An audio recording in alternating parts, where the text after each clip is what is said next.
Sa pagmumotor sobrang enjoy at sarap sa pakiramdam mag-rides. Dito mo nakakalimutan panandalian ang mga problema mo sa buhay. Sa sarili mo lang ikaw nakafocus at yung pakiramdam na masaya ka.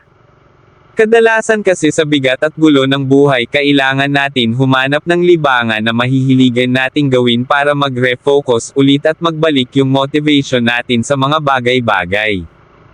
Yan kasi yung magbabalik ng gana mo para mabuhay, parang pangbalanse mo ulit upang umapoy ulit yung liyab na nawala para maabot mo pa yung mas mataas mong tagumpay sa buhay. Paalaala lang sa mga matatagal na nagmamotor o sa mga gustong subukan ang pagmumotor, na sana unahin natin ang safety natin. Nagiging delikado lang naman ang pagmumotor kapag hindi ka nag-iingat at kamote kang tao.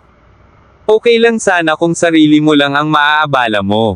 Ang kaso kapag nag-rides ka na sa kalye ay maaari kang makapang damay pa ng ibang tao. Tandaan ninyo palagi na, ang kamote ay kinakain at hindi inuugali.